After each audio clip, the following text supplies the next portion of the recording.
I'm sitting between these two big fellas.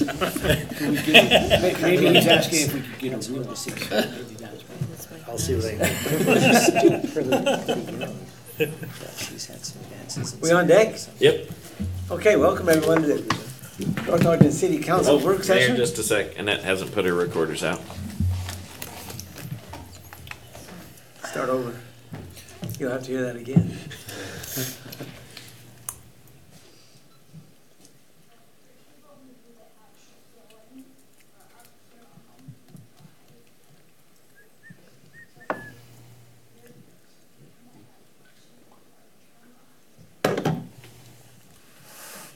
You good?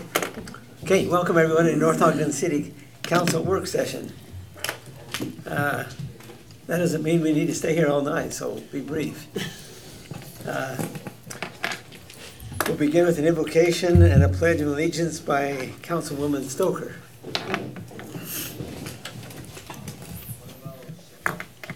Our Father in heaven, as we gather this afternoon to discuss the budget and the means and how to spend the money and the right way to do it and to be wise in our decisions, we pray that we will be able to do this. We're grateful for the opportunity we have to serve and are always mindful of our residents and try to make the best decisions that we, as with what we know. We're thankful for this area that we live in and also the rain that we're receiving. We're thankful for our community and the citizens that are here. Say this in the name of Jesus Christ, amen. Amen. Please stand and repeat the Pledge of Allegiance. I pledge allegiance to the flag of the United States of America and to the republic for which it stands, one nation under God, indivisible, with liberty and justice for all. Thank you.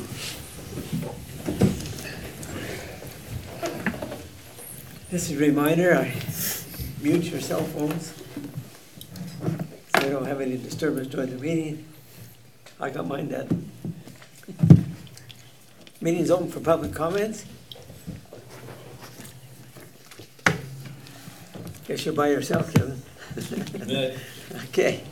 Seeing none, we'll move on to the agenda, number Mayor? 2. Mayor, could I just ask if item number 3 is on the agenda to talk about tobacco sales? Councilmember Swanson was supposed to do that presentation, so could we table that till next? I move that we table that till next council. Okay, it's been moved and tabled at second. Second. The second, all in favor? Aye. Any opposed? Okay, we'll strike that one for now and table it. Next item is discussion on the 2019-2020 budget. Our presenter will be Evan Nelson, our finance director, which will entail water funds, sewer funds, utility rates, capital funds, and then public comments. All right, thank you. Put together a little presentation to guide our discussion. It has a lot of the information that was provided in the staff report. So if you had a chance to look at that, that'll be helpful. Let's go ahead to the first slide. We'll talk about the water fund, first of all. Here's our budget calendar, just to remind you. Today is the 2nd. We're talking water and sewer funds along with utility rates. Our meeting next Tuesday on the 9th, we'll talk about the stormwater fund and the solid waste fund and the utility rates. That meeting has been changed to 4 p.m. instead of 3 p.m. like we originally planned due to a FEMA training that's going on next week. So make note of that change. Then we plan to adopt a tentative budget on May 14th, public hearing on May 28th, and then a final budget adoption on June 11th. So that's our plan going forward. And then just a reminder, this is, again, our city fund structure. At this meeting, we're over here on the proprietary fund side in enterprise funds, working on water and sewer.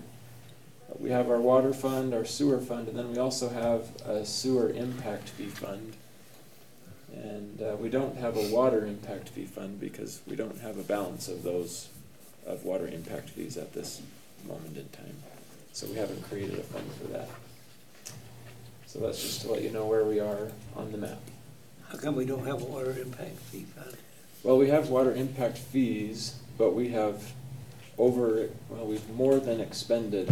Let's see, we've spent water fund money on impact fee eligible projects more than what the balance of the impact fees were. Okay. So as we get more water impact fees into the fund, it's basically reimbursing the fund for money that was already spent. Okay. And Mayor, the other one of those is that water line that Marriott Construction put in. So the impact fees are collected to repay that water fund. Okay. It's a water fund asset, but we owe essentially a debt for it. But impact fees pay 100% of that. Okay. Just to give you an idea of Mayor, that's 2 water tanks, 2 million-gallon water tanks, a booster station, and then all the water line that's up there. So Okay. it's quite a bit of infrastructure that we wouldn't be able to build on the hill without. So Thank you, that helped. Sure. So, up on the screen now is the list of water fund budget requests, which is the same as what was shown in your staff report. And I did highlight on the slide, I made bold the items that are proposed to be funded through fund balance as opposed to operational revenues in the fiscal year. So we'll walk through those proposals. First on the list is the market and merit wage adjustments. We discussed this in relation to the general fund already. So this is the portion that pertains to the water fund. It includes the 4% adjustment plus the market adjustments that were recommended by the city council. The next item is the 401k additional 3% match, which is the $19,133, and so that's been included as also discussed in the general fund budget meeting. The next item is $11,000 for master meter hosting subscription. Jason, do you want to explain what that is? Yeah, the fixed base tower has a host from Master Meter, and that's what reads the meters every day, 2 times a day. So they have staff that are, in Texas and they're in Tennessee as well, and they monitor that. And then there's the data hosting, and so there's a lot of information that they collect and they process every day for us. So that's the subscription for that. And we haven't had to pay that in the past, We haven't, right? no. But we've hit a certain threshold or something. I think we just got lucky for a while. There was, I think it was part of the pilot program, and then last year they had sent the full bill, and we had kind of found out that we didn't have that in the budget at the time, and so they elected to prorate that for the year, and then which we received, I think, a month ago. So there'll be probably a budget amendment to do, and then this is the full price for the year. That's an annual fund. Yes, that's an annual fee for that. And then the other thing about that is the $11,000 is, that's the host all that data. Like Jason said, they read every single meter multiple times a day, hold all 24 hours of reading, in those readings.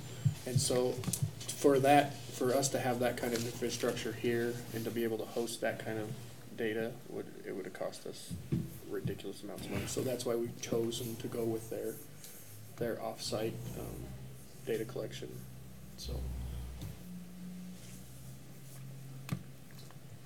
Okay, the next item on the list is water meters for new connections. We increased that by $15,000, and we also increased the revenue estimate by $15,000 just to keep up with development. So that one's pretty straightforward. These are meters for New New construction. new construction. And the That's reason like it that they're says. going up is we're just getting a lot of townhomes and those kind of things where there's a lot of 1.5 or 2-inch meters, which cost us quite a bit more money than your standard single-family homes 1-inch meter. So Okay. Will that come back via impact fees? Connection Through the fees. connection fees. Connection fees, okay. Yes, so we increased the expenditure by 15,000 as well as the revenue by 15,000. So, Mayor, for example, a new meter costs $600 for a house. Is that right, Jason? Right, yeah. And so when a house connects, they pay us an impact fee, plus they reimburse us the $600 and the time it takes to hook it up. So this will eventually zero out. Yeah. Yeah. Yeah, so the monies that we're budgeting now were probably money that's already came in this year. So they've paid their impact and connection fee with the building permit. And so typically that comes in after the year after, more or less. But those costs come into the budget later on. And then we've created a separate line for water meter changeouts. And we've proposed an $85,000 increase. You want to talk about that? So the program, I think we had lined out for 5 years to complete the program. And if we approve that $85,000 additional, we'll actually finish the program on time. If not, then we'll have to push that out another year, so we'll go into the 6th year. So 85,000 would, in addition to the 200 that we normally put in, would pay for the remaining connections. So then the entire system would be finished as a whole. We wouldn't be doing drive-by meters at that point. It's just fixed base from then on. So I think we were a little behind because we had to change some meters. So the good thing about this program with the fixed base meter reading is it reads twice a day. And so we can trend the usage. And we found some of the large diameter meters at some of the schools and Three Fountains townhomes and a few of the others weren't trending very well as far as accuracy. And so we ended up purchasing some replacement meters to get those to where we were actually metering what we were giving them. So that's a little bit of why we're a little behind on the program, but that's kind of why we'd asked to move forward with that additional fund. And is that for radios or meters or both? That is typically for the radios only and the antenna, and then there are some that you'll find that have a bad register or a bad chamber inside the meter. So then that's a change out altogether. So some of those funds they don't directly reflect only the antenna and register, and sometimes that ends up going to a complete meter change out. So. And these big ones that he was speaking of, they don't have that. You can't just put a new register on those ones. You actually had to go change out the whole thing. So that's where the cost got us. But it's good. I mean, now all those have brand new meters. The large diameter meters are the ones that you typically And that's where we're going to see most of our revenue too. So. Measuring is in a good way. So. Okay. The next item there is a new utility truck, and the cost of that is proposed to be shared with the stormwater fund. That utility truck, that's not part of the rotation. No, we're going to keep that one. That's one of them. So 5 is actually our oldest truck in all of Public Works that we just need to replace. And the thing about 5 is it pulls our crack seal machine a little bit, and then it pulls the Vector. But it's just not a big enough truck to be running, and it's just not safe to be doing that. So, with it being the oldest truck in our fleet, and just it's not big enough to be undersized, yeah, to be pulling those kind of trailers like that. That we just think it's time to replace that truck. So, And it'll be a 1-ton? it's actually a 5500 series. Oh, okay. So, and it's got exhaust brake, tow packaged, so it should handle the load good. The trailers themselves are heavy, and then you put water and spoil on it, and it's a little extreme for that truck that's pulling it now. So. The trailer moves the truck. Yeah, yeah. And these big hills that we work on, yeah. that's not a good combination. Nope. So is the other one you're selling, that's not the one up there, right? no, yeah. So we'll buy the new one, and then the one we're selling. I think we only had a price tag of $5,000 for that. I think we put 3. Or 3, yeah, because it's beat up. So. And then the next vehicle on there is it's just finishing out that program. So we had the 2 fleet vehicles that we talked about last week, and this vehicle, and that will literally finish out that whole program for Public Works. So that's just one of the utility trucks that's in Jason's department that we'll be able to turn around and sell for $15,000. Get a Duramax for that one. So 15 comes off to 48. yeah, And then it will be on the rotation. then it'll be on the rotation as well. So then our vehicle rotation program vehicles, we have 5 water fund vehicles on the program, and we're budgeting $4,000 as the net cost to change those over. So how long did last year we started the program, right? Mm-hmm. Be interested in 5 years if you like it. Yeah. So sounds awesome. You know. Well, and the reason that it's as much per vehicle is it's a new model year, so we have to pay for the upgrade. But essentially, we got each vehicle cost us $800 a year to drive it, Right. which is pretty good. That's a good program. Yeah, it really is. I did it with tractors for years, so it works out perfect. Yeah. Cuts down on maintenance costs. Like, because they're new vehicles and Yeah. everything. So everything's under It's warranty. all under warranty. So it saves it a lot more money than is exhibited there. Yeah. The $800 be washed out real quick with one transmission fix. Yeah. A Absolutely. set of tires is about that much too, so it's kind of like tires and So brakes. You've saved money. It's a win-win. Definitely. The next item is upgrades to well houses, $15,000. Yeah, so we've got 7 pump stations that monitor the levels, and our master controller tells those pumps to turn on when they need to based off of the reservoir level. And in years past, the reservoir or the pump stations have a backup generator, the big diesel generator that'll turn on a pump and run it. And as it is now, the system will turn that generator on when the power goes out. It's automatic. And so if there's a 2-hour power outage or a 10-hour power outage, our diesel generator is sitting there running just to monitor, just send the electronic information, whether the pump needs it to start or not. And so we've got some UPS backup systems that'll run for 27 hours on battery backup before it would need to be charged again. So we can transmit our levels and tell the pump, or the reservoir would tell the pump station to start. The pump station would then turn the generator on. So rather than burning diesel fuel and putting hours on the generator, these battery systems will just allow those signals to keep transmitting back and forth in the event of a power outage. So. Yeah, because we spend a lot of money on diesel just for random power outages. And like you said, all they're doing is just monitoring levels. They're not even actually turning pumps on or anything like that. So that $15,000 will make up itself in fuel really quickly. So.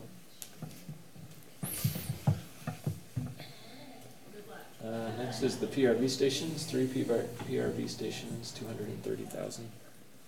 So the 3 PRV stations are part of the transportation project. There's 3 stations. There's one in 2600 here by the Smiths building. There's 2 on 400 East. So there's one at 2650 and one at 2850. So they all fall in the footprint of the water line replacement project, as well as just the reducing stations themselves. So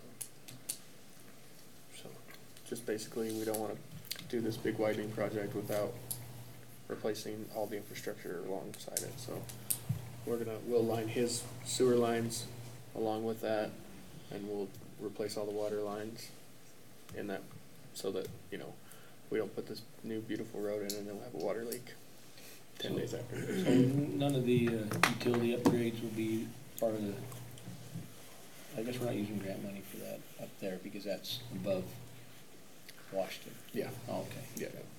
What does PRV stand for? Pressure regulating valve. So it's to control all the pressure coming down the hill. So the nice thing about our system is that, you know, most of our springs wells, well, our wells are down on the flats, but our springs are up on the hill. And so we feed all of our tanks up on the hill, and then we can gravity feed down the hill, which saves us a lot of energy. but with that, causes us a lot of problems, is trying to control the pressure.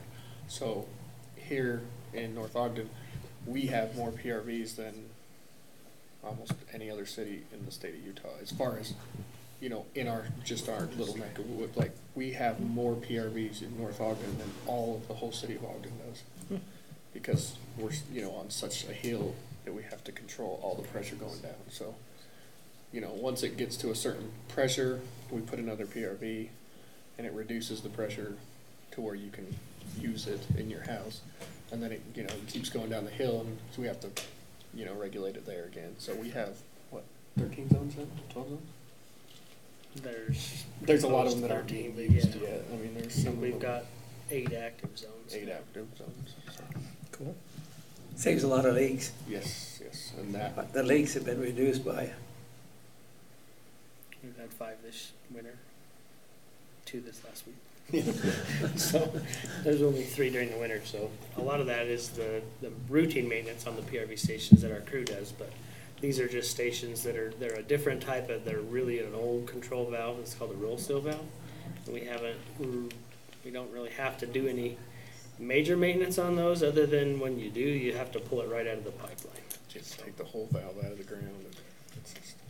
And to, you know, open up a direct, like a different alignment for the water main and not have to use the old station. And they've been, I think these ones have been in for, I can't say for sure the Alberta Drive one, but I know those are like a 1970s type of valve. So they're not by any means new, but. And the nice thing with these new stations is they'll all be out of the street, so we'll put them all into the park strips or into the shoulders. Yeah. So our guys, it's a lot safer. They can go in hatches in the park strips. We struggle to get to the one at Washington because it's in the Fizz entrance, so or it's 2600. So there's just a lot of traffic there all the time. Yeah, so this Fizz usually you have to have 2 or 3 guys just being in the road, and then you have 2 guys down in the vault. So it's a lot of work. Then we have the 1050 East Reservoir. Maybe we should talk about the 400 East Water Main. That's kind of in connection with PRVs, right? Yep. So that's just part of that same street project. That $390,000 is just replacing all that water line going down that stretch too. So has the engineer looked at that to see if we have to increase any sizes or anything, or do we even know? Or? We are going to increase the size so does from that 6 to the, an 8 inch. Yep. Okay. Yep. Yeah, so the current main's a 6 inch, so we have to come up to the drinking water standard of 8 inch. So that'll be the upgrade. It's really not a system upgrade any larger than that. So it's not an impact fee eligible project, but it is going to come up with the new drinking water standards. So. And then the large one there, 1.4 million, 1050 East Reservoir. We had budgeted for half of that project in the current fiscal year, but we don't think we're going to spend much of that budget, right? Yeah. And so we're proposing to roll over the remaining amount into next fiscal year, and most of that project will happen in the next fiscal year.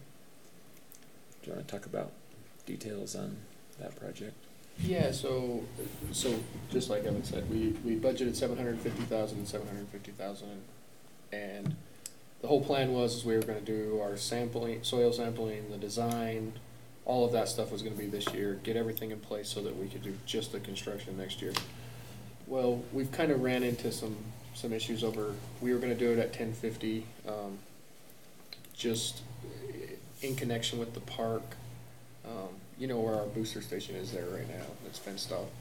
It was just going to be just east of that. We were going to build another tank that would have actually been filled with dirt. We would have sodded it, and the kids could have had the soccer field right on top of it, which is okay.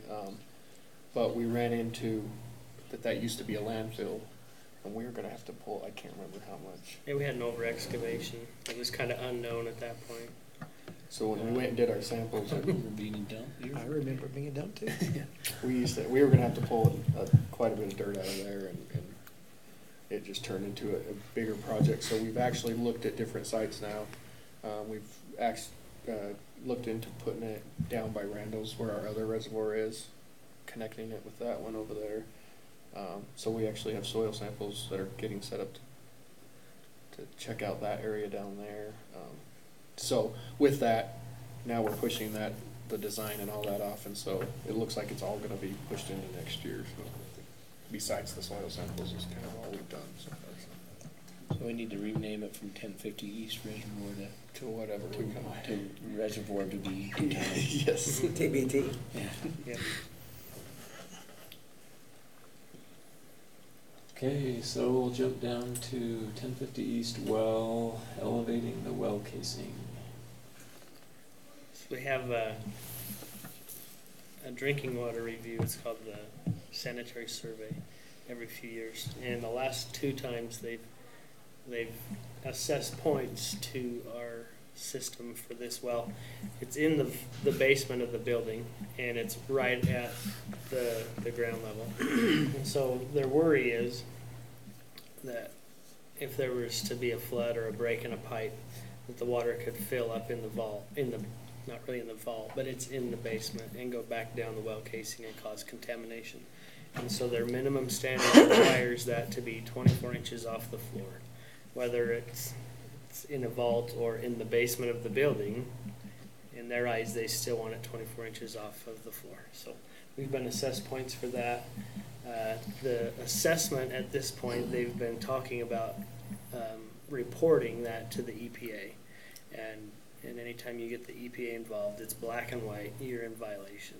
And so we've contacted Kyle Whittison, Whittison Turbine Services, who does a lot of that work for us.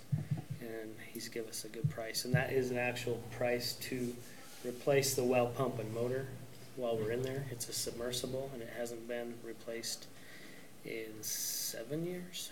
So they're going to take that one that's in and now, we'll take it out, they'll elevate the casing, they'll put the new pump and motor, put the column back in, put everything back online, and hook up the piping, and we'll be in compliance at that point. They'll take our motor and our pump, and they'll do evaluation on it. If it's still good within tolerances, then they'll just ship it back to us as a spare. It's just going to be on the site ready to go in the event that the current one fails. So if it needs rebuilt, they'll rebuild it if we'd like, depending on the cost, and then we can either rebuild it or scrap it. So that's all included in that price. To set you guys' mind at ease as far as like, oh, are we not in compliance? So we've had exemptions on this thing for the last 50 years. Like, it's just now that there was one person that felt like it was, and so the way he wrote it up, we couldn't convince him otherwise, even though other people have said, the thing about that basement is even though it's in a basement, the draining system actually goes all to the park, and it's another 14 feet. So like you literally have to flood the park before you actually flooded the basement of that building. So it's one of those things that's,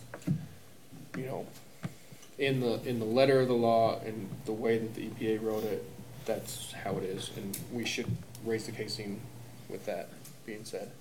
But as far as if you guys are worried that we're going to flood tomorrow, I mean, like I said, we would have to flood the whole park, and if we had Wadman Park full 18 feet high, we would have a lot bigger problems in this city than just a well flood. The entire valley's full of that. Yeah. So it'd be called Lake Bonneville. Yeah. Right. You'd be getting halfway there. Yeah. So that's kind of the deal with that. I mean, and we've even had people from the state, say, yeah, no, we completely understand what you guys are saying, and that it wouldn't flood, but that's kind of the deal. So we're gonna get it changed and fixed. Yep. Plus that's a little easier to get on the schedule with Kyle to do that now than it is to have the pump or motor eventually break down and then have to get him here. Because he's tough to get hold of. So he's just in demand. He's really good at what he does. But and then the next one, I guess, is moving on. We have the state Division of Natural Resources requires us to report annually how much water we produce at our sites and how much water we sell through the system. And so we have inlet metering at a couple of the spring sites, but we don't have outlet meters on the reservoir on two of the spring locations and 2 of the other sites that are down in town. So we have to try and do better, because it's showing mathematically that we've got huge losses through the system. It's really not the case because we can't report on the outlet water. So you got the tank, we have an inlet, and then the tank is open to atmosphere. It'll, not atmosphere, but there's an overflow. So it'll just drain out the overflow if the tanks are full because the springs are high. And so it looks like the meters constantly read in the inlet, but what's going out, they don't really know.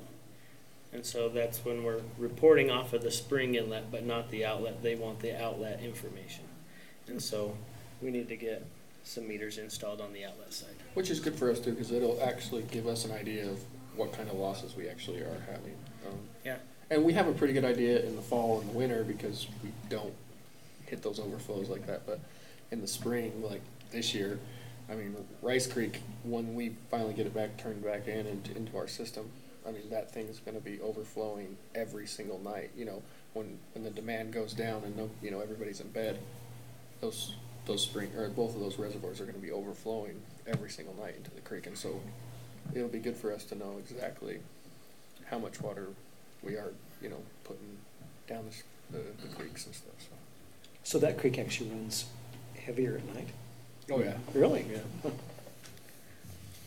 Yeah, once the tank's full, it's just out the overflow and it's down the overflow. So right now, what you're seeing is all of the water, because right now it's not clean enough to actually put into our system. So that's just going down the creek right now. We're not using any of the water right now. But once the turbidity goes down and we can use that drinking water again, then it'll go into the overflows and those kinds of Since you taught me that, I've been watching for that every time I go. Nice. Every morning. Yep. So.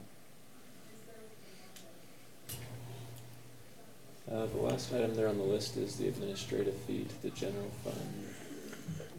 We do a calculation where the enterprise funds help pay for the administrative costs that the city provides. And so we've put that in there. We've done a recalculation of those numbers, and you can see it's a $90,000 increase compared to the previous year.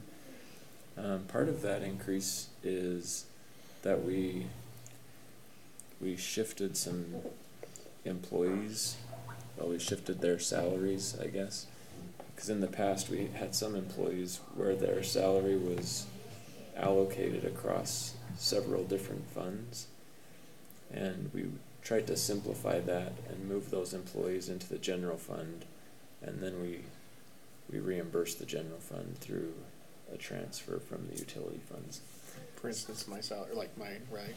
Yeah, Dave is one of those. So now Dave's salary comes out of the streets department, but the water, sewer, storm, and solid waste funds contribute a portion of that through this transfer. So that's what that dollar amount is. That's Dave's wages? Yeah. That's only half, because some of it comes out the other. Yeah. So these water fund requests, in particular, the capital requests, are pretty substantial. So you can see at the bottom of the slide, we're proposing to use $2.1 million of fund balance to pay for these projects. We're estimating at the beginning of fiscal year 2020, the fund balance will be about $2.5 million. And then we'll use fund balance. But then by the end of the fiscal year, we're estimating that we'll have about 1.2 left.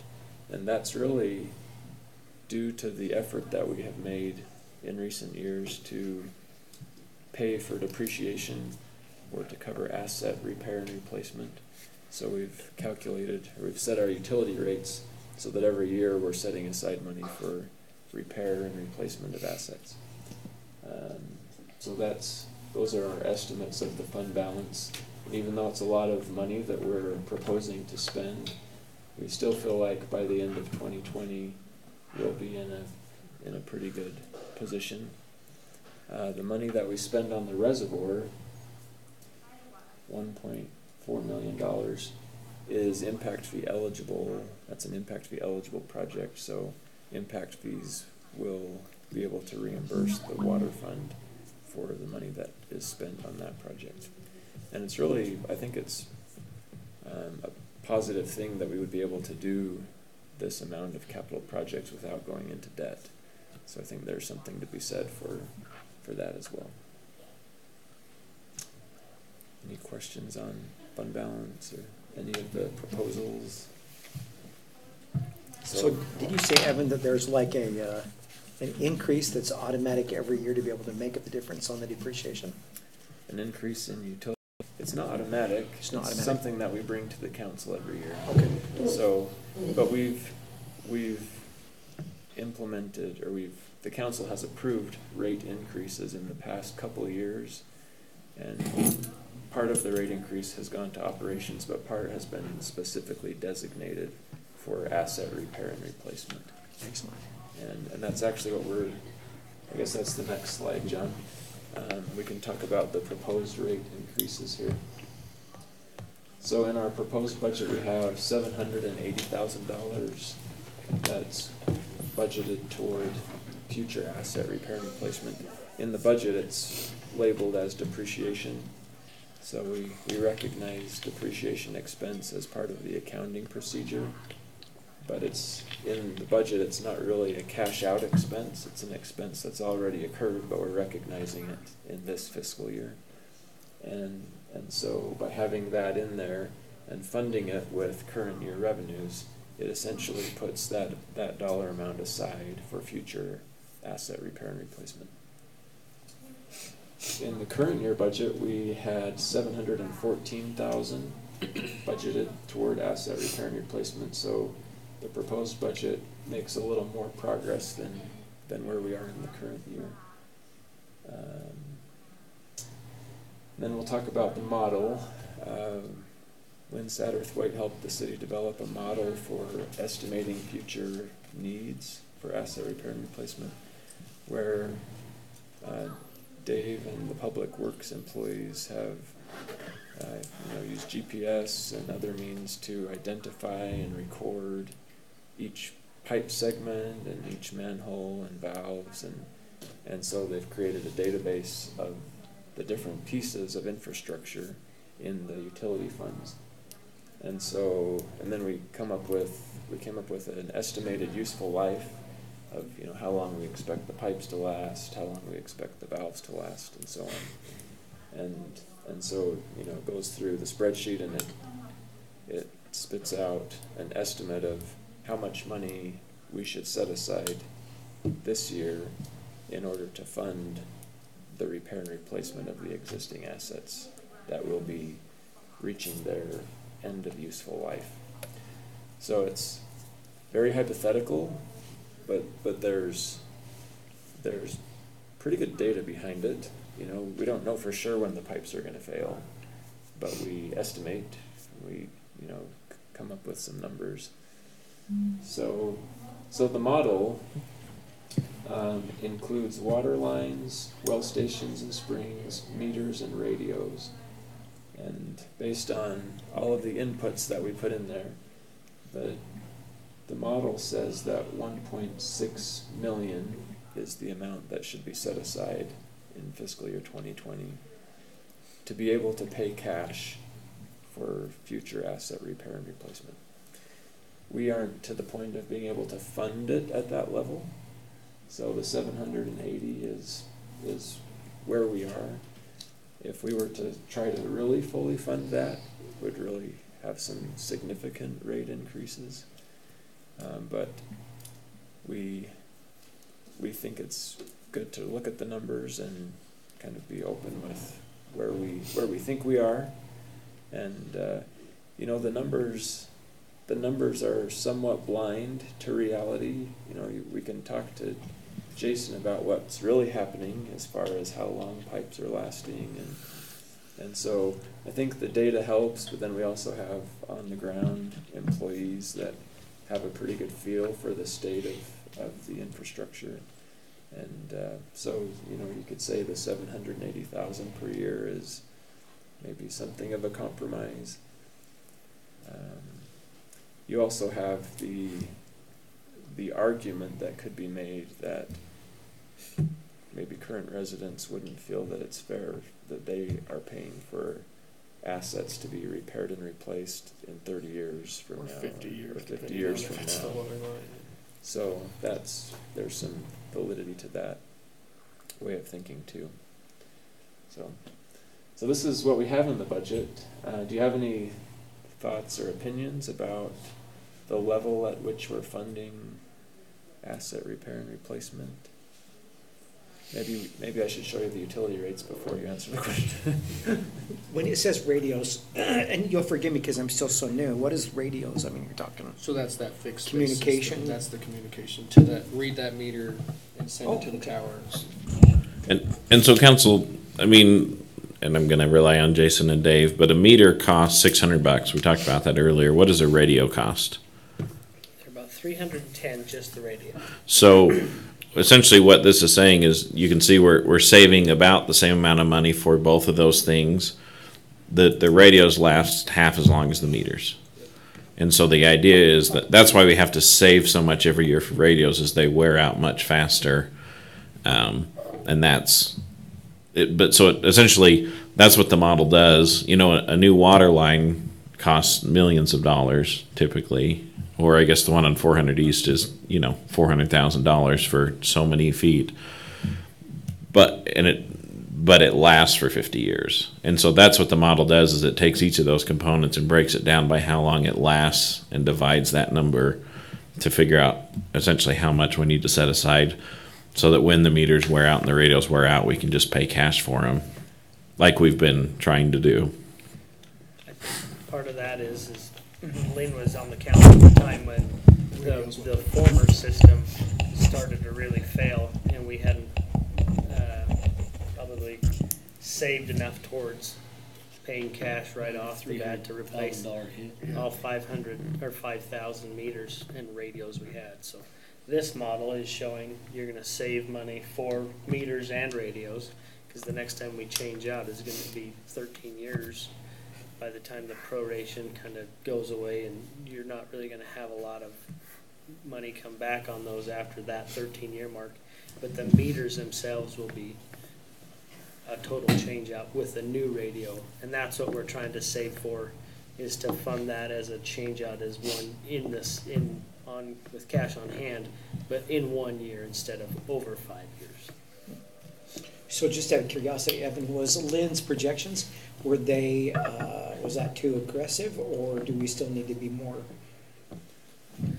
conscious of that in the future to be able to meet that? I think a Because, lot I of mean, Lynn's we're only half. A lot of Lynn's were directed at infrastructure, not so much, because we've got a lot of old water mains still.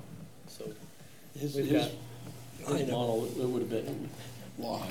Right, but so we're behind though, technically, based on his. well, there was years that we didn't fund depreciation. We're better off than we I were. believe to this level, and so If that's we where would you're have trying fully to. funded it, it was like $24 million or something like that. Yeah. It was something phenomenal, wasn't it? Something like that. Yeah, no, you're right. Yeah.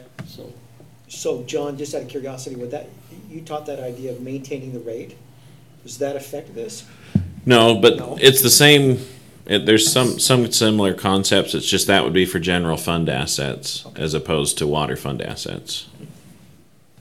And really, that's the biggest part, is that, for the last 5 years, we've done a wonderful job. The council's, been very good about putting money aside, going towards asset replacement.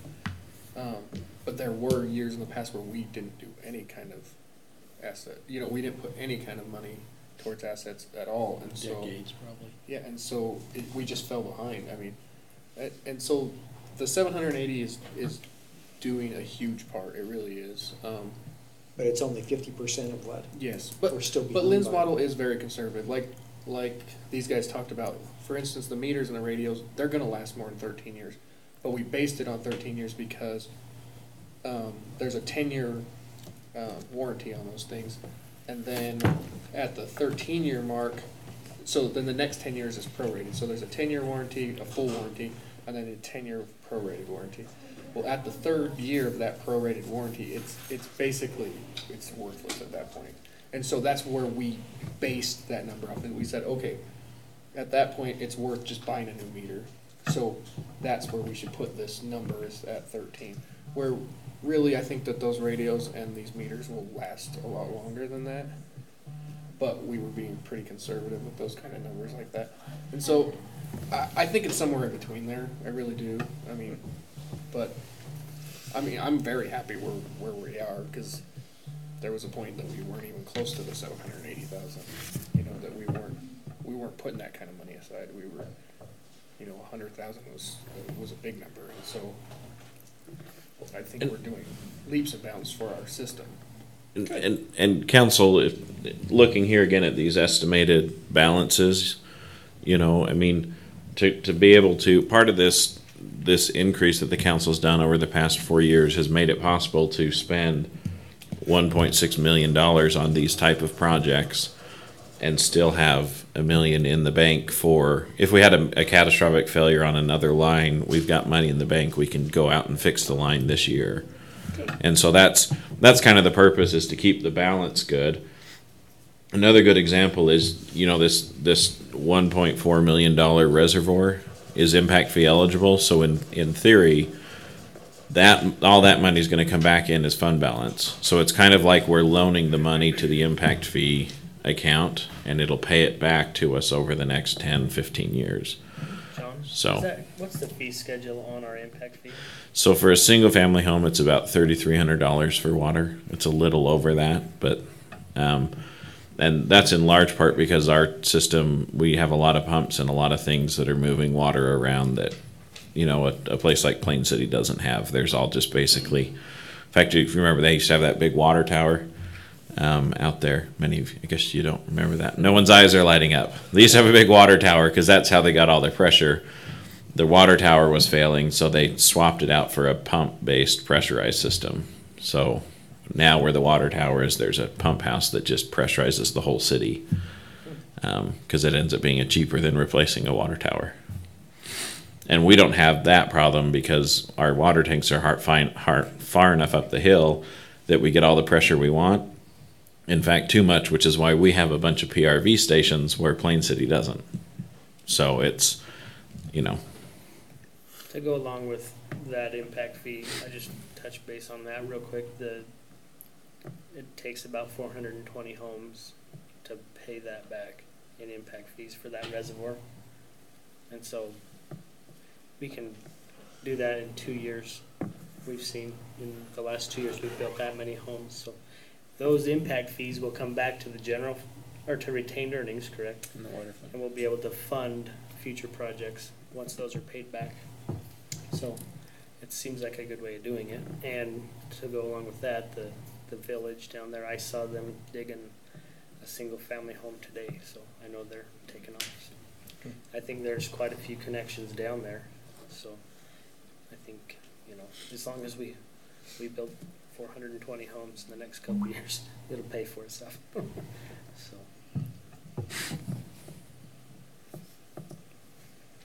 Sorry. Okay, I guess we take a look at the water rates now. So our current monthly base rate is $14.97, and we're proposing an increase of 87 cents per month, bringing it up to $15.84. 41 cents of that is for operational expenses. 46 cents of that is to increase the total contribution to asset repair and replacement. So that would get us up to the $780,000 total toward assets.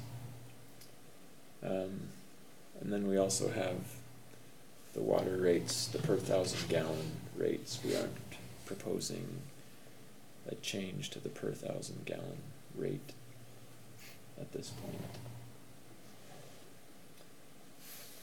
So in, it's kind of a question of how you feel about the 87 cents per month. If you feel like that's reasonable, then we can, move forward. If you feel like that's not reasonable, then we would want to talk about whether to decrease our operational expenses or decrease our contribution to future asset repair and replacement.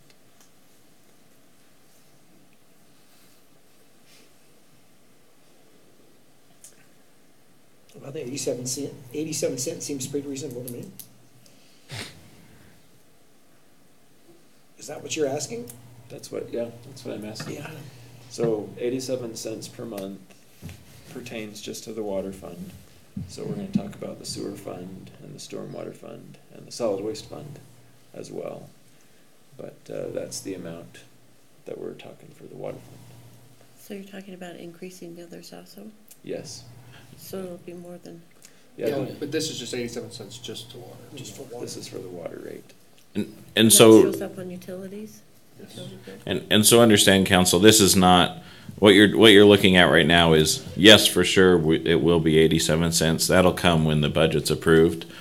But what we're, as Evan's doing, is showing you, this is why an 87 cent is being recommended. And we'll see what it ends up being. If you remember last year, the utility rates, it was recommended to be like $8 or $9 a month was kind of the average for all of the across all the utilities. And the council said, you know what, all we're comfortable doing is $5 a month, and we scaled it back. So this is just the first piece of that 5-piece puzzle that you'll make a decision on. But so I guess take good notes, other than we'll kind of go through this again when we have that discussion. But this is, Evan's just showing you where the numbers are to help you make that decision in a couple of weeks or months. We did also want to talk about, I made that question at the bottom. We wanted to talk about our non-residential water rates. Let's see. So we were reviewing the water rates together, and for residential connections, we have the base rate, and then we have a scale of usage rates. So it's $1.62 per 1,000 gallons up to 6,000 gallons. Then it goes to $2.62 per 1,000 for the next 6,000 gallons, $3.62 for the next 6,000, and $4.62 for anything above 18,000 gallons used. So for residential customers, the more water they use, the more, the rate per 1,000 gallons increases exponentially. Maybe not exponentially, but as usage goes up, the rate per 1,000 goes up. For non-residential customers, they pay a higher base rate. The current base rate for non-residential customers is $23.62. But then their usage rate per 1,000 is $1.62, which is the lowest tier that the residential users pay. So, depending on how much water is used, a residential customer may end up paying more for their water than a non-residential customer. So the tiers are there, I think, to encourage water conservation, right? But I don't know what the logic was to not put the tier on non-residential. But that's the way it is currently in our fee schedule. So when we talk about non-residential, we're talking businesses, churches, schools, government buildings. So it's kind of a question of, should those water users pay the same rates that we have residential users pay? Or is there a good reason that it should be different? Is this non-residential also like those who are connected to Weaver County? No. No, Weaver County pays a different rate as well. But they're on the tier 2, right? They're on the Yeah, tiered so system, they just pay a different. Their base rate is higher. So where the typical resident right now is paying $14.97, I think they pay like $19.97. $23.62. Okay. So the non-resident base rate is the same as the non-residential base rate. But then the non-resident per thousand is a higher, those tiers are higher. Okay, so this is basically commercial or, like you mentioned, they're all Institutional. Yeah, institutional buildings. Well, I think they ought to be higher, but, you know, than I thought. I don't know, if you wanna talk about the schools, the school district, I don't know what other districts or cities do, but that might be a study we do.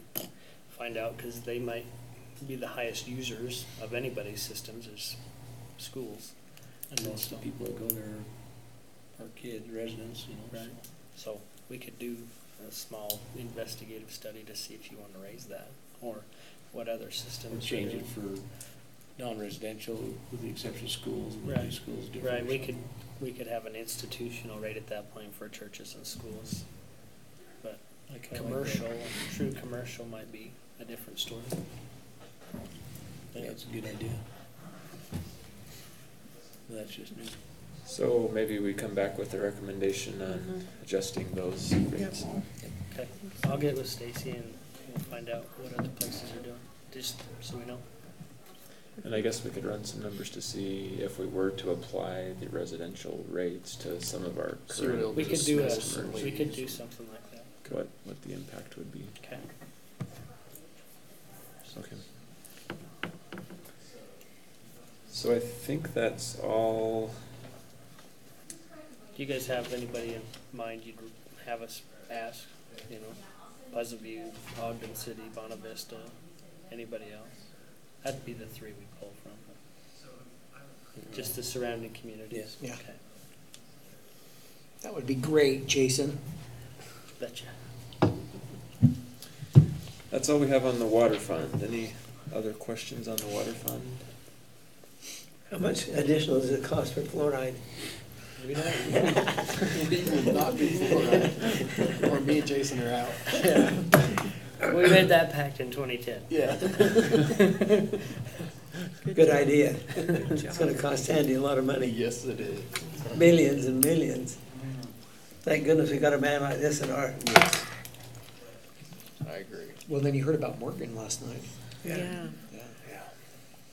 they didn't read their water meters, or they didn't go up and check it. They didn't go to the reservoir for 2 months.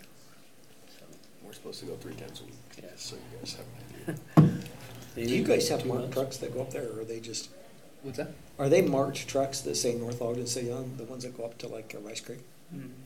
I've been up there a couple times hiking, and there's been a white truck that's pulled up, doesn't have any Might have it identification in the on it. back window. Did you look there? That's where ours are. It's, if it's just a Chevy 1500, Yeah, it's a probably is Chevy, but ours. there was a couple guys in the last time that, Okay. I don't think they want a lot of markings on there when we trade them off every Yeah, year. yeah. yeah, I think our sticker's about that big. It's in the back window though. these are newer trucks. Mm-hmm. Yeah, must have been them. Should we move on to sewer? Let's do it. Concentrate. I was thinking you should let him. You're on deck. So we'll go through kind of a similar conversation with the sewer fund. Have our proposals, talk about the asset repair and replacement, and the proposed rates. You need to go take care of kids. He's single Thank you. dad this week. Single dad this week. See ya. Thanks. Yes, absolutely. So in the sewer fund, we are proposing the same market and merit wage adjustments that we talked about, as well as the 401k additional 3% match. Those are the totals that apply to the sewer fund. In the sewer fund, we pay a lot of money to the Central Weber Sewer District because they take care of all the waste for us. And their rates increase each year. So we're estimating an increase of $34,187 in fiscal year 2020.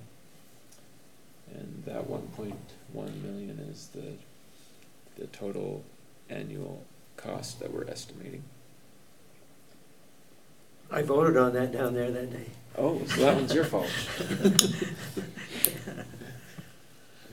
Is that pretty consistent with their annual increases? Yeah, that's what we've 3%. been doing every year. Okay. It kind of applies to us a little bit. It's not straightforward like just a 3% or 4%, because part of their calculation is based on changes in property values. I don't really understand the logic behind that, but So if you live in a $400,000 house, you pay a little increment more than somebody who lives in a 200,000. And I'm just saying like average, so that the residents of North Ogden pay a little more than the residents of, let's say, Washington Terrace, where their houses aren't worth as much as ours, for the same gallon of sewer that we send their way. It's a weird, it's a formula that was created when the district was created, and it's just a weird formula. There's no meters for cities, and so they use that calculation, population and land values. so that's our estimate of what they revise their fees on a calendar year basis.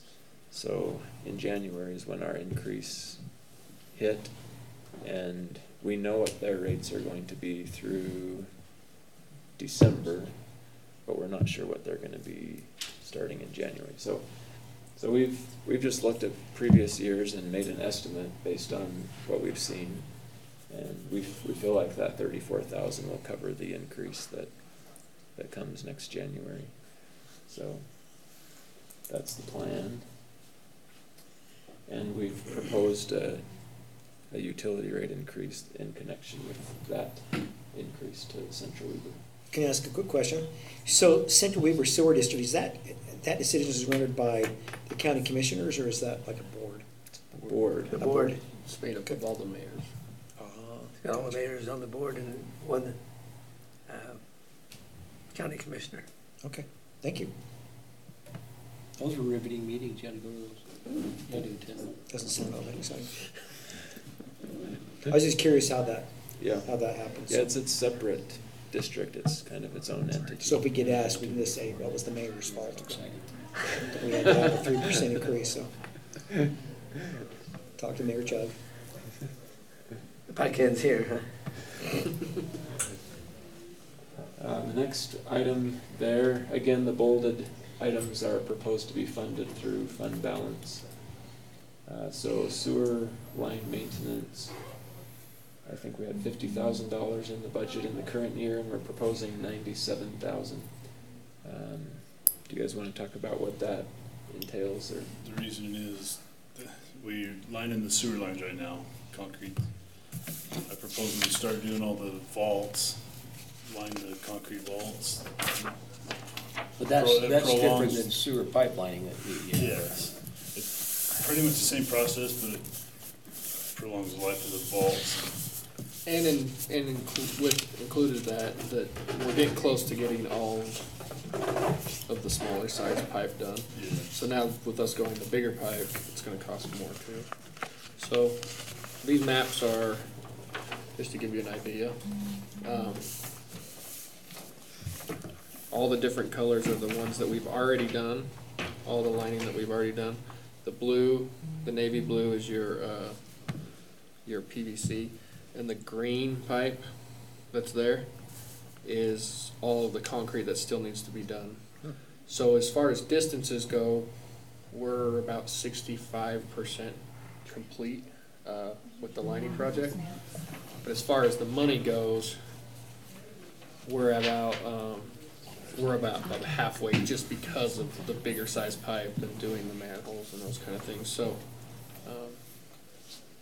we got about $3.2 million. If at the rate right now, it'd be about $3.2 million to finish all the rest of our lining projects. So That's a huge savings, given the fact that we don't have to dig up the old sewer pipe, put in a new sewer pipe. It's a whole lot cheaper for the lining, and it lasts just as long or longer. yeah, it's actually projected to last longer than the concrete pipe. So let me just re-ask, and I think you answered the question, but the sewer line maintenance is not actually the line, it's the vaults. The sewer Right. line piping is where you're lining the pipe. Right. Okay. So the, and you're lining the manholes, or the vaults, with the same type of PVC or same type of lining. Yeah, yeah. Correct. You know, and It it, prevents infiltration, Right. water leaking into the vaults and adding more water to our system. it'd be interesting to see how they do that.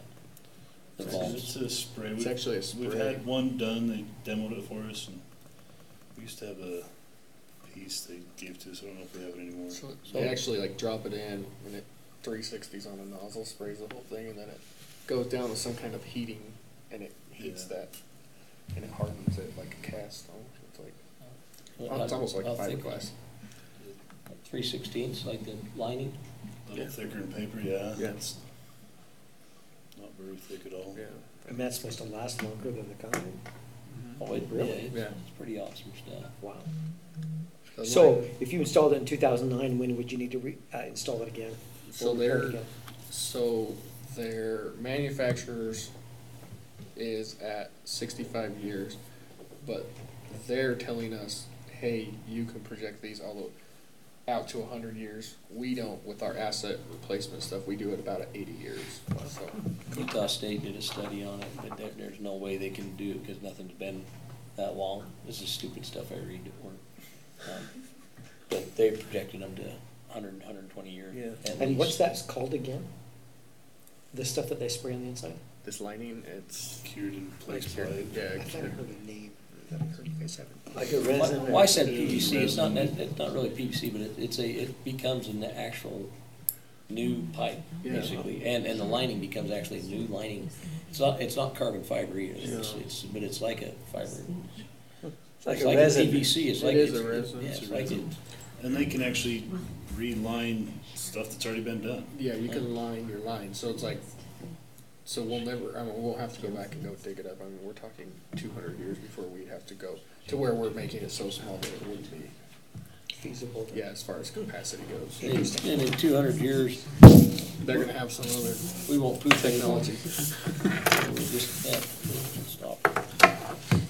Measure at the bottom. Yeah. We won't do that anymore. It's good to know.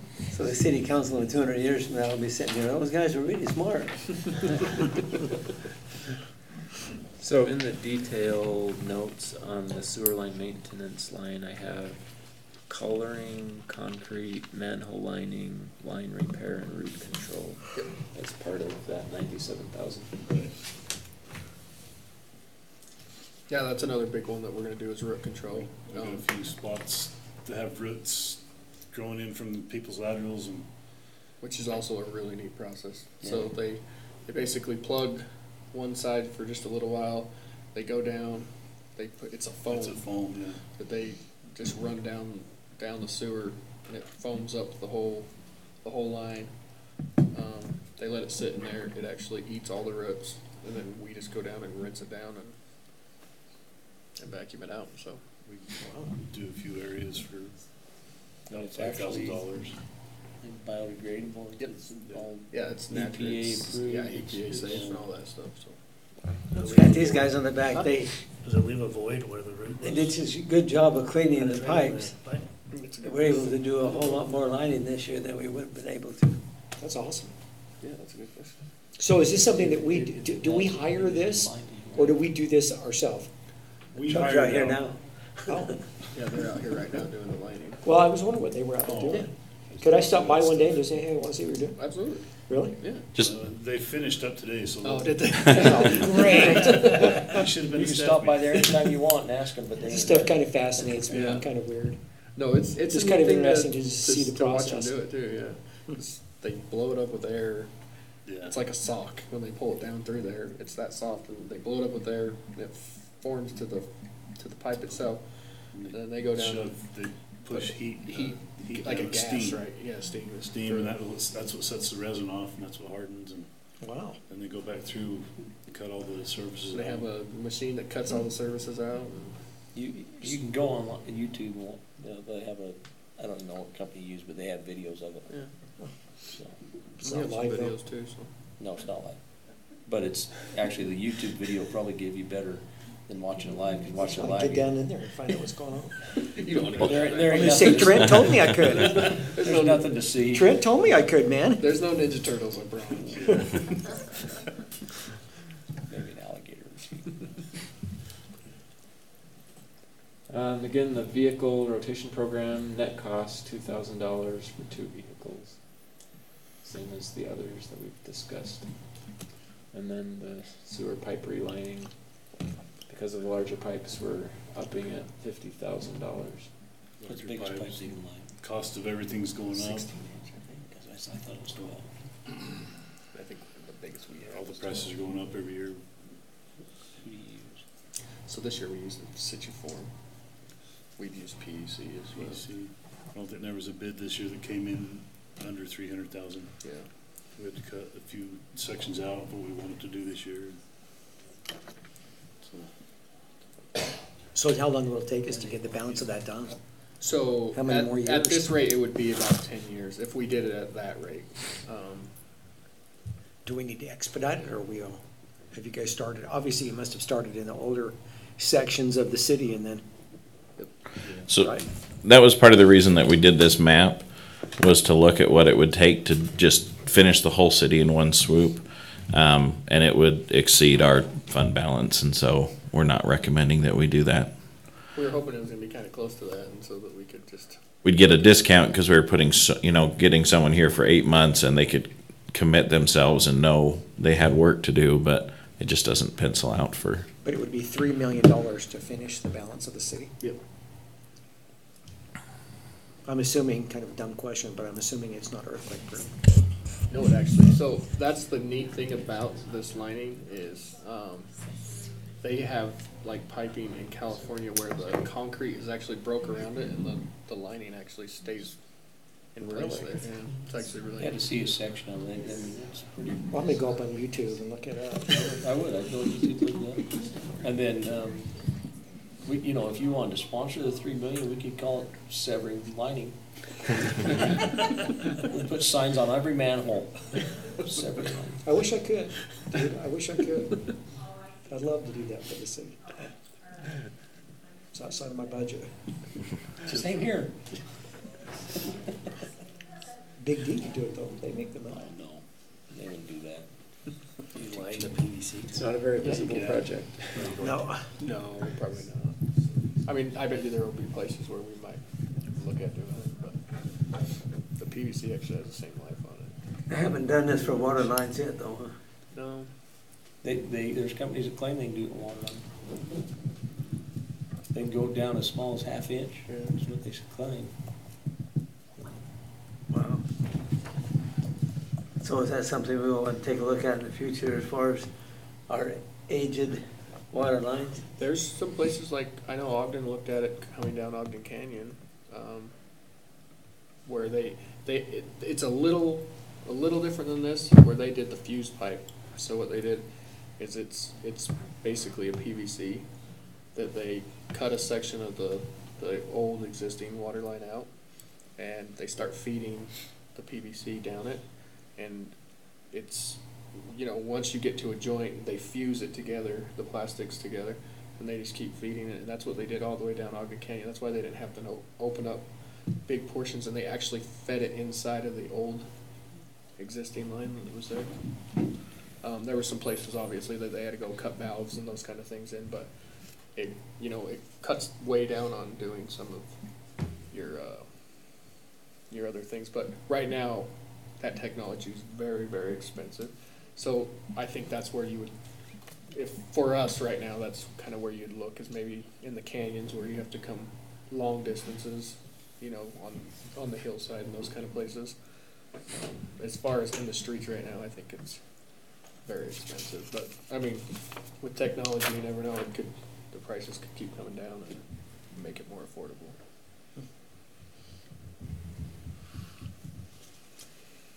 Okay, the last item there is the administrative fee to the general fund. Similar to what we talked about before, this one is an increase of about $114,000. So that's the list of recommendations in the sewer fund. John, you wanna flip to the, oh, sorry, go back to I forgot about the fund balance. So, we're proposing that we use 450,000 of sewer fund balance. We're estimating 1.2 million as the beginning balance and just over $1 million as the ending fund balance in the sewer fund. Okay, now the next slide. Here's the asset repair and replacement estimate. In the proposed budget, we have 294,000 money that would go toward future asset repair and replacement. And in the current year budget, we have 192,000. So we're actually trying to increase that contribution by about 100,000. And then in the case of the sewer fund, this actually aligns with Lynn's model. So we would be fully funding the calculation that model produces. Now, in saying that, the model actually doesn't capture every single asset, every single piece of infrastructure, but it captures a good portion of them. Specifically the pipes, I think, is what we have here. We didn't really include manholes in the sewer calculation for asset repair and replacement, which is probably one reason why the number is lower. But Because back when me and Lynn built the model, we weren't lining the manholes yet, so that was kind of, we were just doing it off of the stuff that we were repairing and replacing at the time. So 294,000, and you can see the breakdown, lines and equipment that make up that amount. So if we put 294,000 per year toward these things, then the idea is that we would have enough to pay cash for their replacement and repair. And to make that possible, we can look at the utility rates that are being proposed. So our current... Would that diminish? That number diminish given the fact that we're lining all the pipes? They'll last for 100 years. And so that would increase the life of the asset. So in 10 years, every asset will be moved up to that 80-year life. Yeah, you're right. So the annual contribution should decrease. Should decrease. Yep. See, I have a little bit of accounting. Look at that. Took 101. That's all I wanted. Not many people admit that. I know, right? You have accounting too. That's accounting. That's too bad. So for our utility rates, our current monthly base rate is $25.72, and that includes, on our utility bills, it's actually broken out into two sewer rates, one for the city and one for Central Weber. But that's a combined rate, and so we're proposing an increase of $1.34 per month. 45 cents of that increase goes to cover the increase that we're receiving from the sewer district. 28 cents is going toward the repair and replacement of assets, and then 61 cents is the operational increase. That 61 is different than what I had in my staff report. I had put 89 cents.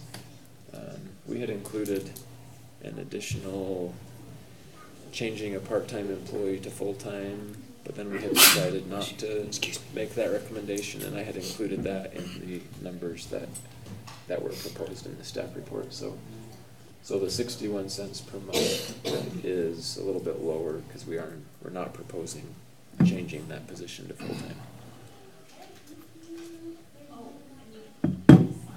So again, it depends on your comfort level with utility rate increases. If you're not comfortable with that, then we would want to talk about either operational expenses to cut or the level of funding for asset repair and replacement. The sewer district fee is not really negotiable, so we just that kind of is what it is. And so that's the proposal.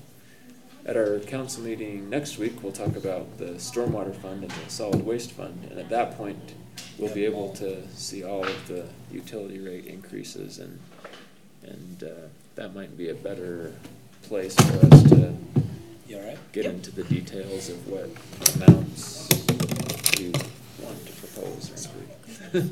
So, I mean, right now, it's a $2 and $2.49? something like that increase. Well, you add the two together, you got $3.83. So 134. 249, 134, 383 between the two funds.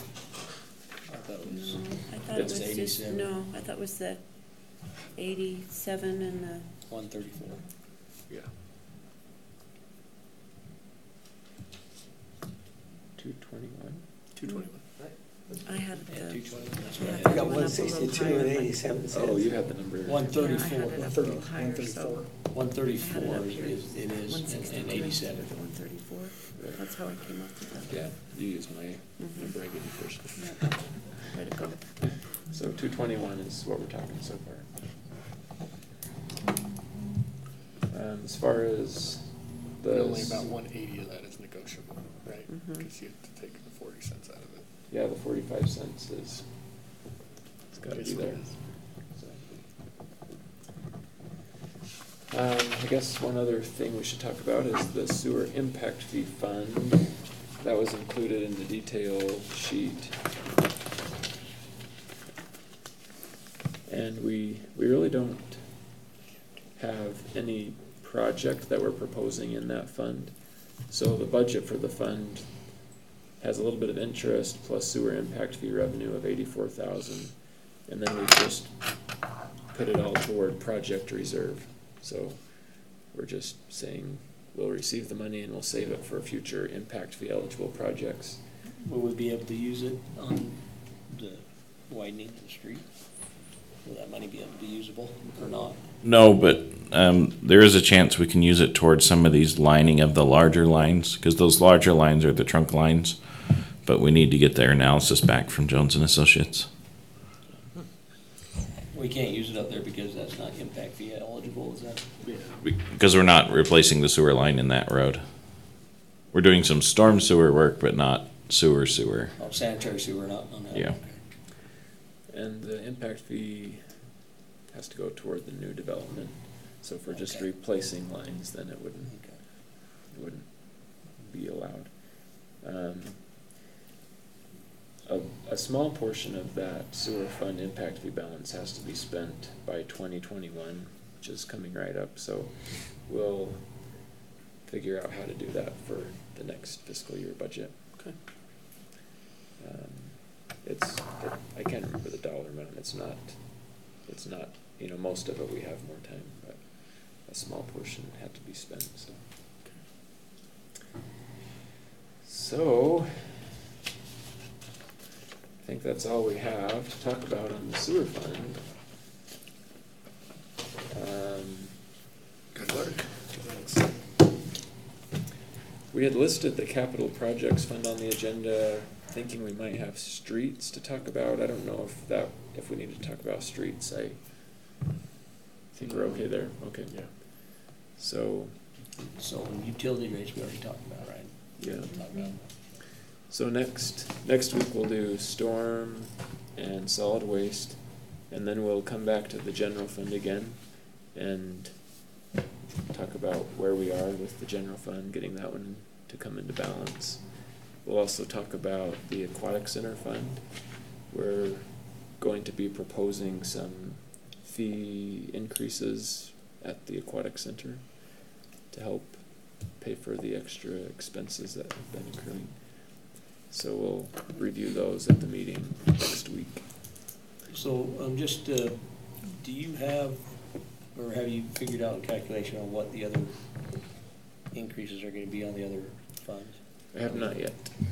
So when you get those, if you could just send us a little something, just so that we can mull it over before the meeting, just, Okay.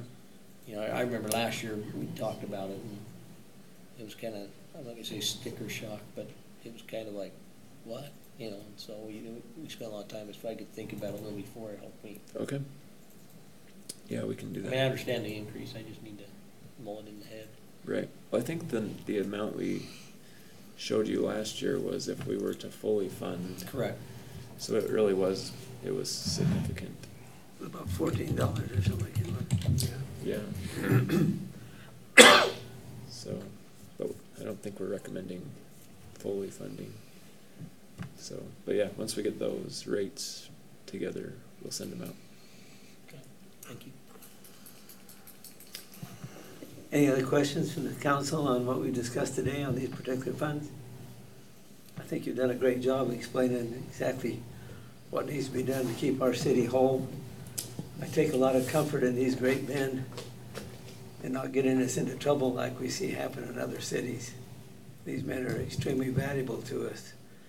And when you see what's going to happen to cities like Sandy, millions and millions of dollars of lawsuits is going to be handed to them just because of mistakes of incompetent employees. We got the best here and appreciate them all. Thanks to you, Evan, for the good work here. I give you a bad time sometimes, but it's all in jest. Oh, I know. And it's very helpful to have good information when we're trying to put a budget together. So thanks to all of you. Really appreciate you. And we want to keep you. We want to keep you guys as well. If there's no other questions, is there public comments from the group? Well, no, Why two? this is public comments on the budget, not on the, Just on the budget, right. Nothing? No thought? Julie can appreciate public utilities because you just got back from India, right? Yeah, and that's what I was gonna say. Julie Anderson, 940 East, 2600 North. I wanna take a moment to thank you guys for keeping our sewers and our roads in really good repair, especially our sewers. I don't think I will ever get that smell out of my nose. All the sites of how they use their sewers. Their sewers are open in India and are used openly by lots of people. And so I just wanted to take a moment to not complain or be upset about anything, but to say thank you for making sure we have clean water to drink and that we have sewer and all that good stuff. You guys, I know it's a hard job to maintain, especially a city as old as this where the pipes are getting old and stuff like that. So I just wanted to take a moment to thank you for doing that for us because I have a much greater appreciation. Thank you. I'm Thank sorry you. I stole your thunder. You're fine. Sorry about that. No, you can see that. Okay. Thank you. Seeing no other comments, we'll move on to the agenda. Discussion or action to consider an agreement with Y2 Analytics for a scientific survey. Presenter will be John Call. So, council, this is an item from last week. I sent you an email update identifying that there was some additional funds available in the legislative salary line, as well as the part-time administrative line that could cover this. I also have since then heard back from the Walker Institute up at Weber State. They actually can do a similar type survey. They haven't given me a price on the analytics side of it, so they in-house, they'll go out and ask questions for free, but if we want someone to do analysis of that question and provide some statistical results, that costs some money, and they were checking with their stats department to see if there was someone in the department who could do that and how much it would be. Their idea would be to do face-to-face interviews, and it would be interns. So the Walker Institute has some interns who are students at Weber State in political science or other areas who would go around and knock on doors and ask the questions and then provide that feedback to the stat person, whoever that is, and then they would provide us an analysis of that. So I think that could be very helpful. They would be limited on what they could ask. I think with an intern group, you want to make sure that the question or what they're after is kind of focused on one topic so they can explore that with the people they're talking to. They'll make sure that they'll write all the questions. All they'd need from the council is a direction or kind of what they're what we want or what the council wants them to do. And then they'll go out and do it. I do have some concerns with that method that kind of tie into the reason that we had picked Y2 analytics. The idea being that if it's a written survey and all the responses are recorded, it's easier for someone to verify results as well as see exactly what was asked and what was talked about. But there's also some benefits to an in-person or an over-the-phone questionnaire where the person who's asking the questions is able to explain what's going on if someone doesn't understand. But anyways, there's benefits and risks in both. Depending on the topic the council wanted to have analyzed, there might be a benefit to doing one over the other. I think if you were looking for a general feedback about the city and how, for example, Public Works is doing, that's a survey that I don't think there would be a lot of controversy over. If it was a targeted topic, and I'm thinking specifically high density housing, the gondola project, or you know what I mean, like things that people have some increased concerns about. Those are the type of questions I think would be better to have as a written survey, so that everyone can see what was asked, how the responses came in. But that's just my preference. I think there's some value in having the Y2 group do some work for us, but it's also $13,000. And we have an avenue where I think we could probably get it for less than that. I think the statistician would probably cost between $5,000 and $6,000 if I was ballparking a number based on who in the RFPs for the others.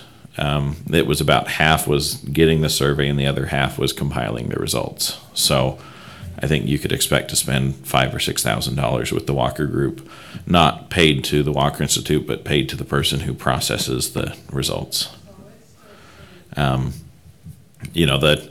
So I think it's still back to the same question. Does the council think there's a benefit? Is there a question that you want to know an answer to? I think you've probably seen in the news the gondola project has been put somewhat on hold by the applicant to the Forest Service. They've apparently had to make some tweaks to their application because it didn't meet some guidelines. And all of my information is just coming off Facebook, so and the news articles that have been written about it. So I think that they've withdrawn the application, but I don't know why they're not going to resubmit. Everything I've read seems to think they'll just resubmit the revised application. So, but if you're talking high density housing, we have several that are getting ready to come to the council for approval. Not for approval, but for kind of concept. What does the council think of them? One is the area just south of the animal hospital by the Walker Theaters, and the other is over west of the Montessori school. So that's the two that are kind of in workings coming to the council and planning commission here in the coming months. So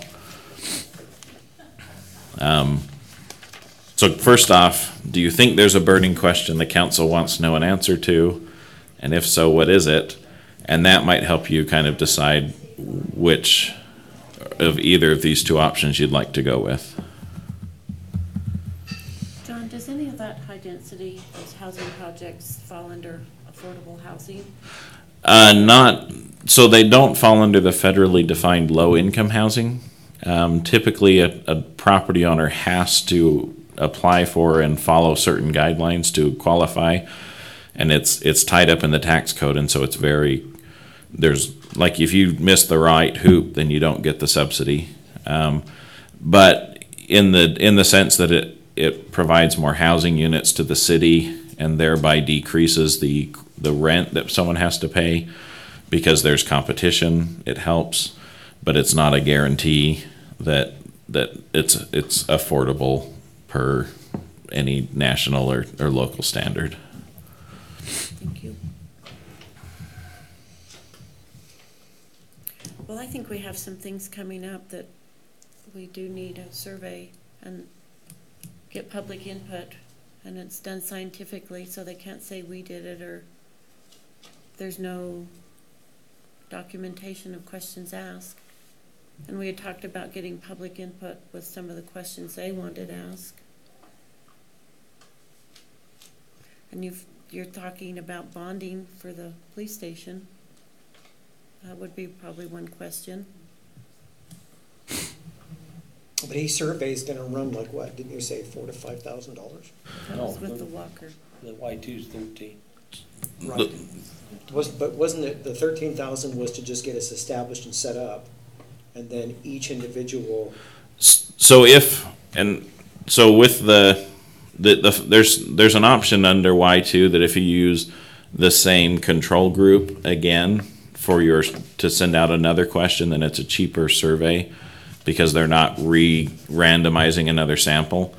But I think the way it's been proposed and the way we've proposed it is that it would be a completely new randomized sample every time that Y2 did a new survey. so the price would be what per sample? So it would be essentially $13,000. I mean, So $13,000 covers as many samples as we want to do? no, that's one survey, That's just one survey. up to 50 questions. And 50 is a lot of questions to ask anybody. But we would give them the topic, and then they would write the questions and get the sample, process the data, and then come back with a report. Is that multiple subjects or just one subject? Whatever the council preferred. So if we could do multiple subjects. I think the more diverse the subjects, the more diluted your survey gets. So it's a focus survey will get you better results on. What they've kind of indicated. If you were to say, well, what's your opinion on high density housing? What's your opinion on parks? What's your opinion on sewer lines? It starts to participants, I guess, is the best way to say it.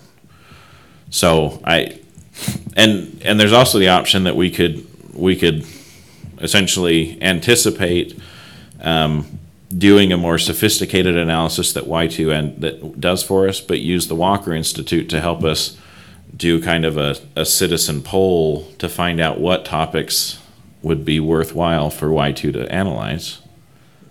But I'm just. Walker wouldn't cost anything, as you had it analyzed. Yeah, so Walker is willing to go out and just write down responses from residents and provide them to us with no analysis for free. And I'm not sure how they pick where they go and knock on doors, but the impression I get is that's their approach, is they'll send out interns who are at Weber State and knock on doors and talk to residents.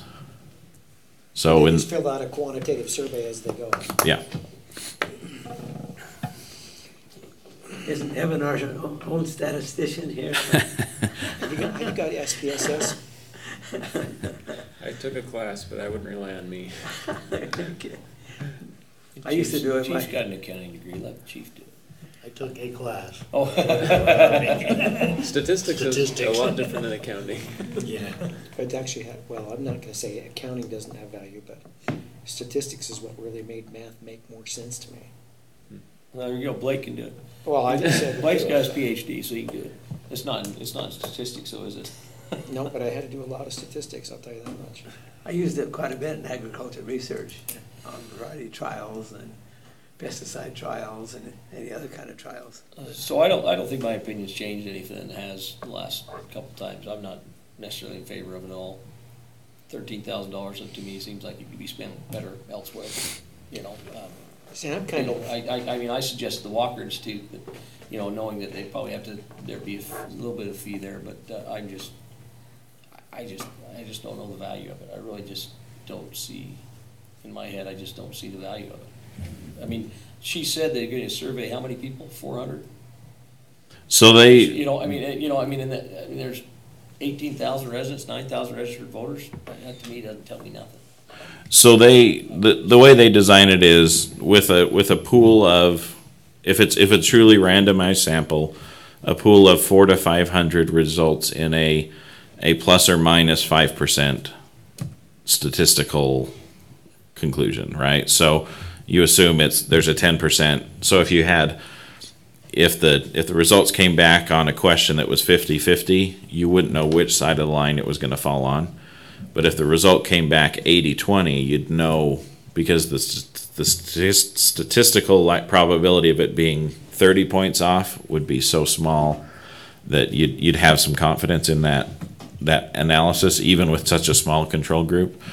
But it's all based on their methodology. I mean, I think the ULCT did a study with Y2 where I think they did 2,000 or 2,500 respondents, but they were going across they were basically surveying people across Salt Lake County. So they were trying to grab people out of every jurisdiction, every walk of life type of thing. And that gives them a statistical probability of a plus or minus like 1.5%. So when you get over 400 people, your statistical, it gets smaller and smaller, but it's not huge drops in reliability. So that's why they use the 400 or 400 to 500 model as the range they recommend. Well, so and obviously, Councilman Swanson and Barker aren't here, but do you see some value in doing the Walker survey? That would be free, unless we needed some statistical analysis done on it. But essentially, the Walker group would do anything the council wanted them to. Which you could say, you could send them out with one question that is, "What are your areas of concerns for the city?" and just let them do an open-ended response, and that would provide some feedback to the council on maybe some areas to look at, work on, stuff like that. But it would just be an unanalyzed list. It would just be essentially think of an Excel spreadsheet where one respondent might give 5 things and someone else might only say 1 thing. We could send out the youth council to do that. Yeah, talk to my wife about that. I know you're talking about. I don't know. John, I believe in statistics. If it's statistics, you can make statistics say whatever you want them to say, but there's a part of me that would love to take that money and put it toward the mayor's recommendation for a marquee. And I don't know. I mean, I guess in the back of my mind, there's a part of me that says, you send out a survey about what do people in the city think about high density. We kind of know what the answer is going to be. You know what I mean? So I don't know if there are subjects that, in my mind at least, that have been presented, and maybe we need to do something like you're recommending to try to find out what's on the minds of the citizens. And maybe once we do that, we find some legitimate areas. But I don't know. I guess at this point, I don't know if I'm seeing the value either completely. Even the free survey. Even what? Even the free survey. I think if we were to find out what, maybe we could find something of interest from the citizens, but could that be just accomplished by responding to a Facebook? We've already done that. But it's not a survey. It's just, hey, what are some things you guys are interested in learning about? We did that in the Connection magazine earlier this year. So do we have enough data from that to be able to say that we? Oh, there were some good points that were brought out by that, but you don't know. I mean, that one there is really loosey-goosey, but it just gives us some points to think about. Is about all that really accomplished. Right. So will we find anything different from that? I think you would from the Walker survey because they're more scientific, and their sampling would be different than volunteer sampling that would come in. Sometimes you get the more vocal ones responding versus the non-vocal, or vice versa, where the Walker would be a random sample of people. So it would be much more benefit to have a Walker sample than a... Of the two, I would be more supportive of a Walker myself. If we're going to do it, and I value the staff's opinion about it, I just think if we're going to do it, we probably choose the least expensive route. We could start off with the Walker, and maybe it'll generate some ideas that we may want to focus on with a stronger type later on. And it might even be worth. I mean, there's several individuals in the community who are interested in what's going on in the city. You could put together a group of them to give direction to the Walker group on what they go out to ask about. I mean, there again, if the council or Blake feels like, hey, I feel like I got lots of good ideas from this survey, I'm not sure there's another need, there might be a group that isn't being heard by the city that might say, hey, we should delve into, and a good example is maybe we need more benches in the city. I mean, I'm just thinking of random topics, but you know, you could reach out to some folks and they could be the ones tasked to work with the Walker Institute on what's the question to have answered and then send it out into the city.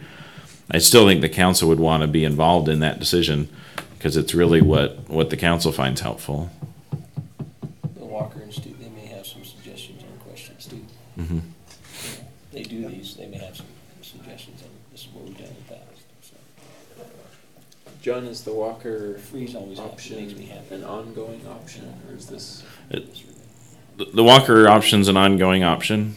When I contacted them and said, hey, we want to know what your availability is, the response was, well, let's meet and I'll bring the interns and let's get them out on the street. So I think they love this stuff. They love it. They're looking for things for their interns to do. In fact, I get the impression they're probably underutilized.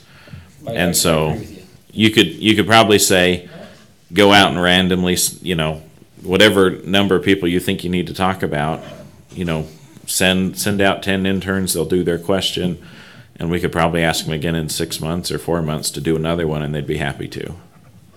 Well, if we're gonna, I would support that route on the Walker Institute. If you felt like it was something we needed to do, I think that would be the route I would recommend is the Walker Institute. Okay.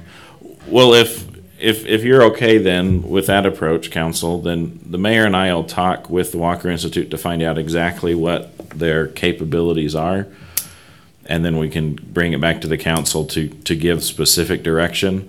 And that direction can either be, this is the topic we want them to delve into, or here's the group we want the Walker Institute to engage to find out the topic. Because I know Ryan and Phil were both for it. I would even ask them if they have suggestions on what they may have done in the past too. Yeah. Yeah, we could do that. We could bring them right here to the council and talk to them. And what I'll also do is with that I'll double check on the how long the quote is good for from Y2, and just say, hey, the council is delaying because they feel like they need to do some more internal stuff before they do a full analysis. So I'll just make sure that we know when we have to essentially go out to RFP again. I think our code anticipates you could probably stretch it to a fiscal year, but I would probably recommend about 6 months. At about 6 months, you'd need to go out for a new round of RFPs. So the mayor and I will meet with the Walker Institute, and I called them today and said it either needs to be Thursday or in a week or so, because we're at FEMA all next week. So this calls for discussion or action. We're covered there. We don't need to make a motion or anything like yep. that.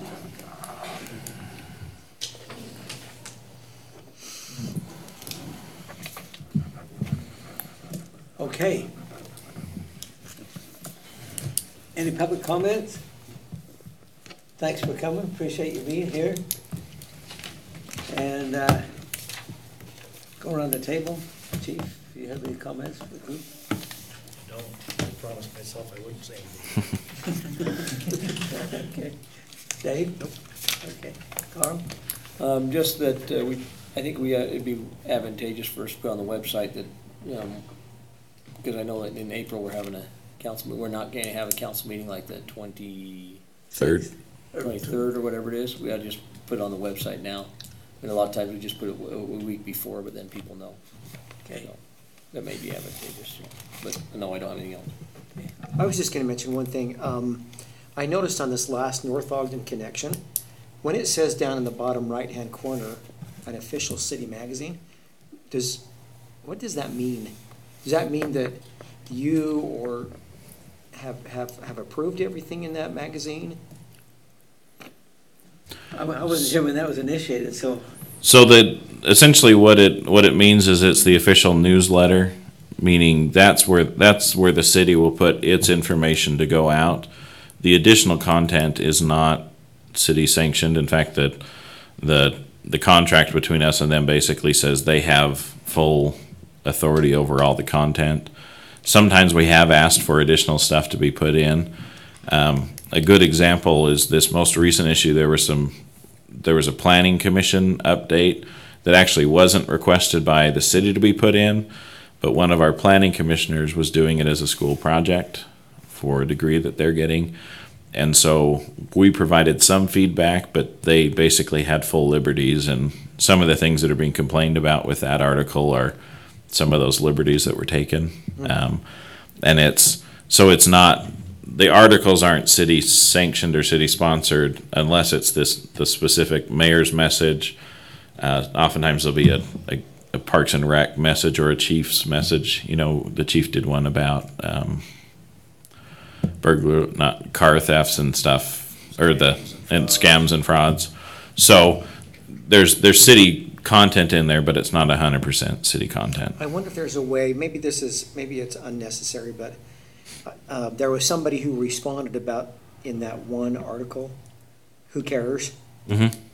And it was really quickly picked up, and so that was the tail end of the what's going on right. in North Ogden discussion, and it was specifically brought to the attention of the author. Hey, that's a really controversial topic. This might not be the best approach, and the author's impression was that they were trying to stir discussion because they want the community involved. They want people to show up who are opposed to and in favor of projects, because that helps the discussion happen at the council level. So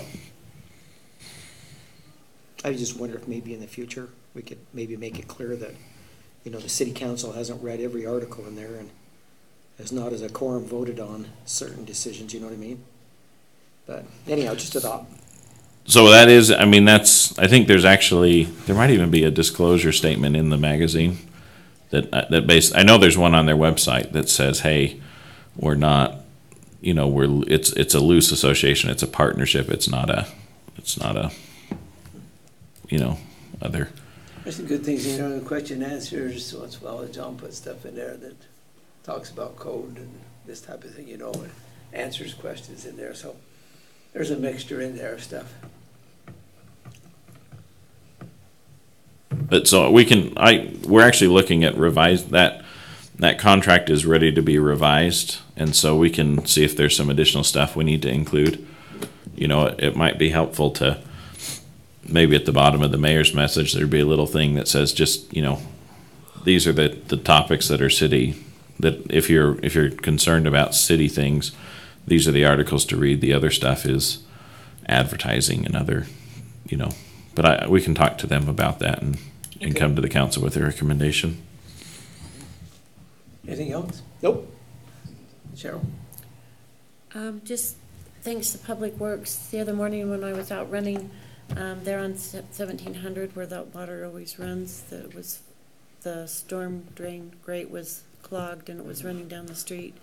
And then this morning I noticed it was cleaned. So, good work. Thank you. I'll make sure they know. Guys do good work. When's our next chocolate meeting? Isn't it Thursday? This Thursday?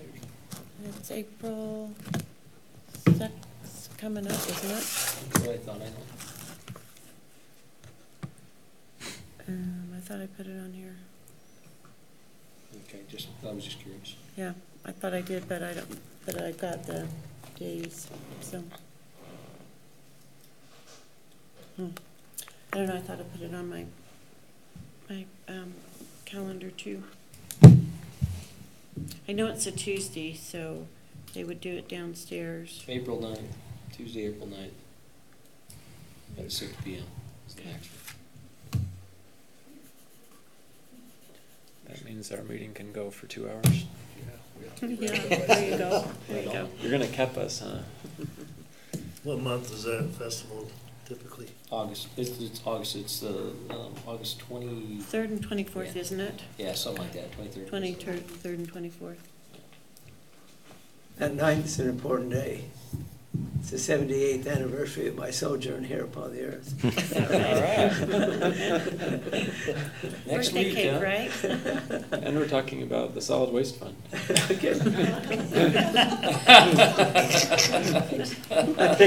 figures. Okay, Evan, Just a reminder of the meeting at 4 o'clock next week instead of 3 Okay. o'clock got that, Council? next Tuesday. Okay, John? So the biggest thing is a reminder for the Arts Guild Open House on the 18th of this month. That's a Thursday evening at 7 o'clock. It'll be in this room, and there'll be some tables set up and some folks from the state museums and arts organization to help facilitate that discussion. Tiffany and I talked with them on the phone about what they're planning to do, and their vision was a little different than what I had originally envisioned, which was actually really good. They're going to essentially be using it as a brainstorming activity for whoever attends to participate in and identify things that the Arts Guild can do, so then they can help make a recommendation on how the organization should be set up. So What's that date again? the 18th of April. It'd be very helpful to have council members there if you can.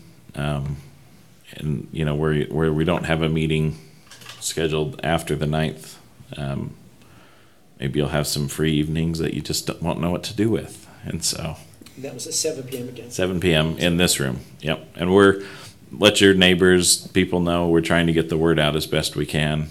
There was an article about it in the magazine. I said, have the Walker Institute go tell people. But the more the merrier.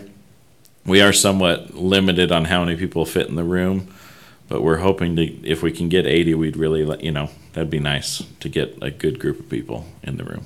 So that's it. And then? Thanks, everyone. Thanks to all. Good discussion. Thanks for preparing all the documents for us. Appreciate it. Entertain a motion to adjourn. So moved. Second. Been moved and seconded to adjourn. All in favor? Aye. Any You say opposed? yay? 2 hours.